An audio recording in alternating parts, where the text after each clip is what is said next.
श्री गुरु महिमालिक शरणं महिमालिक शरणं श्री गुरु महिमालिक शरणं।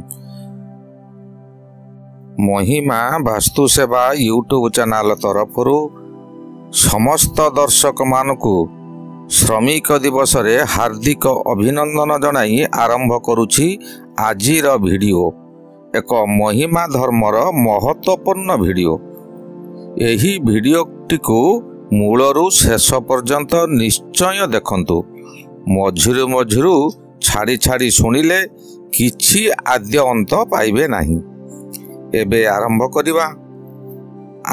करिबा पूर्वरु आपण मानकु मोर विशेष अनुरोध, आपण माने जिए प्रथम करी एही चैनल को आसीचंती गोटिए सब्सक्राइब करी पाखरे आसुथिबा बेल आइकनटी को दबाई दियंतु, जहा द्वारा आमर जेउ समय रे वीडियो अपलोड हेबो प्रथमे आपणक पाखरे पहुंची पारिबो।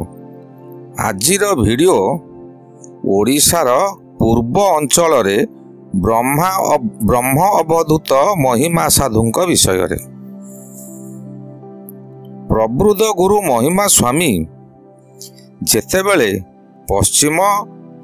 पश्चिम ओडिशा और उत्तर पश्चिम ओडिशा रे धर्म प्रचार करुथिले, सेही समय रे कटकर माल अंचलरू विद्याधर महांती नामक जड़े धर्मप्राणा व्यक्ति ढेंकानाल रे महिमा स्वामी दर्शन लाभ कले।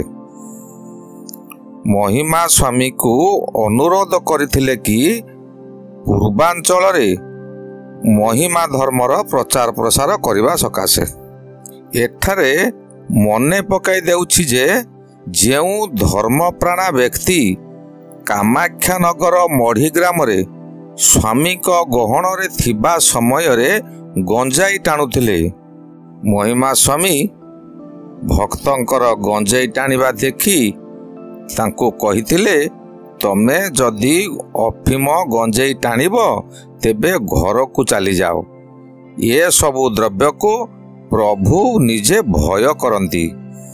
सेही विद्याधर महांतींकर अनुरोध को रक्षा करी से विद्याधर महांती जहाकू कि मढ़ी ग्राम रे महिमा स्वामी कहिथिले गंजेई टाणीने घर को पळे जाओ, पुणी सेही विद्याधर महांतींक अनुरोध क्रमे महिमा स्वामी कौन कले, कटकर पूर्व अंचल को सिद्ध साधु मानक मध्यरु अपतिराम बाबा, किशोर चंद्र बाबा, अभागी बाबा, अनाम बाबा प्रभृति को ओडिशार पूर्व अंचल को प्रेरित करथिले।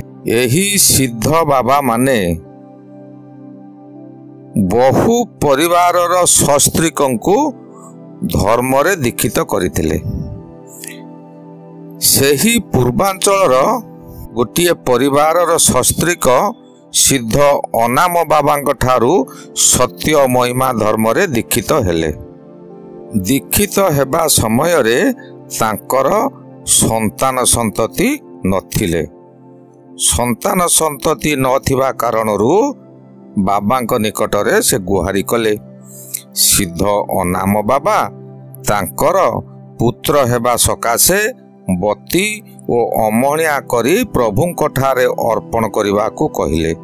सेमाने जोगाड़ करिबारु बाबा बती अर्पण कले और बाल्य लीला सकाशे अमणिया प्रभुंक ठारे अर्पण करी बाल्य लीला करथिले। आउ कहिथिले जे तमर यही गर्भरे गोटिए पुत्र जात हेबो, तमे ताहाकू प्रभुंकु अर्पण करिवो। बाबांकर आज्ञा को शिरोधार्य करी यथा समय रे अनाम बाबांकु जगतर मंगल कामना करने सकाशे निज ज्येष्ठ पुत्र को सन्यास व्रत करने सकाशे अर्पण कले। सेमाने जेहेतु प्रथमरु सत्य करिथिले जे हाँ आमे प्रथम पुत्र को सन्यास पई दान करिवो, तेणु से सत्य रक्षा करी तांकर ज्येष्ठ पुत्र को सन्यास पाई अर्पण करदेले। सेही बालक ब्रह्म अवधूत ଅନନ୍ତ ବାବା। ସେ ପ୍ରଥମେ ଅନନ୍ତ ବୈରାଗୀ ନାମରେ ପରିଚିତ ହେଲେ। ଅନନ୍ତ ବାବା ମାତ୍ର 8 ବର୍ଷ ବୟସରେ ସନ୍ନ୍ୟାସ ଧର୍ମ ଗ୍ରହଣ କରି ଅନ୍ୟ ବାବାମାନଙ୍କ ସହିତ ଅଚ୍ୟୁତାନନ୍ଦ ବାବା, ବାମନ ଚରଣ ବାବା, ଅନାଦି ଚରଣ ବାବା ଓ ଭଗବାନ ବାବାଙ୍କ ଗହଣରେ ଗୁରୁଦେବଙ୍କ ନିର୍ଦ୍ଦେଶରେ ବେଦ, ବେଦାନ୍ତ, ଦର୍ଶନ, ଉପନିଷଦ, ଗୀତା, ଭାଗବତ, ଭଜନ, ଜଣାଣ ପ୍ରଭୃତି ଅଧ୍ୟୟନ କରି ଖୁବ୍ ଅଳ୍ପ ବୟସରେ ଅପରିସୀମ ଜ୍ଞାନର ଅଧିକାରୀ ହେଲେ ଓ ଜ୍ଞାନର ଅଧିକାରୀ ହେବା ସଙ୍ଗେ ସଙ୍ଗେ ସମସ୍ତ ସାଧୁ ଭକ୍ତମାନଙ୍କର ଅତି ପ୍ରିୟ ପାତ୍ର ହୋଇଗଲେ। ତାଙ୍କଠାରେ ସାଧୁ ସୁଲଭ ସେବା, ଭକ୍ତି, ତ୍ୟାଗ, ନିଷ୍ଠା, ସତ୍ୟ, ଦୟା, କ୍ଷମା ଓ ବ୍ରହ୍ମଚର୍ଯ୍ୟ ଆଦି ମହନୀୟ ଗୁଣର ଅଧିକାରୀ ହୋଇ ପାରିଥିଲେ। ସେ ପର୍ଯ୍ୟନ୍ତ ସେ ଡୋର କୌପିନି ପାଇନଥିଲେ। ସିଦ୍ଧ ଅନାମ ବାବା ଅବିଳମ୍ବେ ତାଙ୍କୁ ଡୋର କୌପିନି ପ୍ରଦାନ କରି ଅପର ସନ୍ନ୍ୟାସ ଭୁକ୍ତ କଲେ। ଏହାପରେ ଗୁରୁଗାଦି ଜୋରନ୍ଦାଠାରେ ବଡ଼ କୃପା ସିନ୍ଧୁ ବାବାଙ୍କୁ ନୀତିରେ ସାହାଯ୍ୟ କରିବା ସକାଶେ ତାଙ୍କ ନିକଟରେ ଛାଡ଼ିଦେଲେ।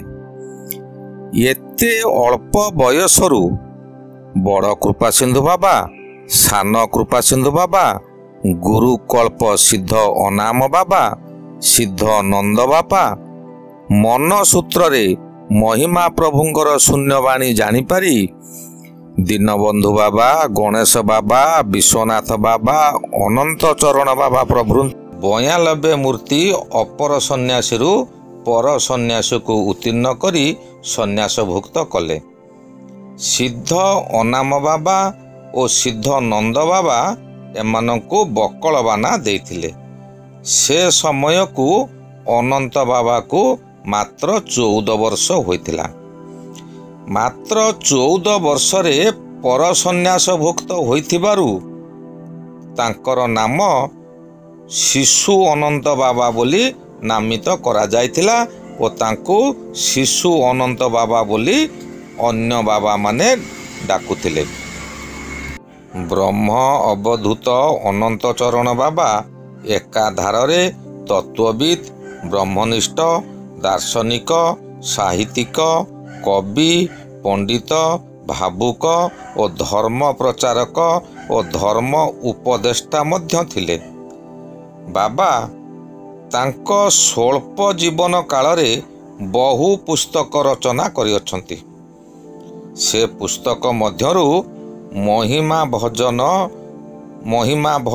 ରତ୍ନାକର, ମହିମା ଭଜନ ଚମ୍ପୁ, ହେ ଭକ୍ତମାନେ, ମହିମା ଭଜନାମୃତ, ଚଉତିଶାଷ୍ଟକ, ଜଣାଣ, ଶତପଦୀ, ପ୍ରାର୍ଥନା ପ୍ରସୂନ୍ନ, ନୀତି ପ୍ରସୂନ୍ନ, ଅନନ୍ତ ଗୀତି, ଆର୍ତ ଯୋଗ ତତ୍ତ୍ୱନିଧି, ଯମ ନିୟମ ଶିକ୍ଷା, ଅନନ୍ତ ଗୀତା, ସତ୍ୟ ମହିମା ଧର୍ମ କୀର୍ତ୍ତିକଳ୍ପ, ମହିମା ସାଗର ଲୀଳା ଲହରୀ ତତ୍ତ୍ୱବୋଧ, ଶିବ ସ୍ୱରୋଦୟ ଓ ପ୍ରଣବ ବ୍ୟାହୃତି ଗୀତା ଆଦି ନାମ ଉଲ୍ଲେଖନୀୟ।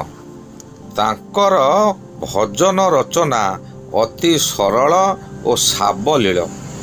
ସମସ୍ତଙ୍କର ବୋଧଗମ୍ୟ କରିବାକୁ ଗଲେ ବାବା ଥିଲେ ଆଧ୍ୟାତ୍ମିକ ତତ୍ତ୍ୱର ଗନ୍ତାଘର।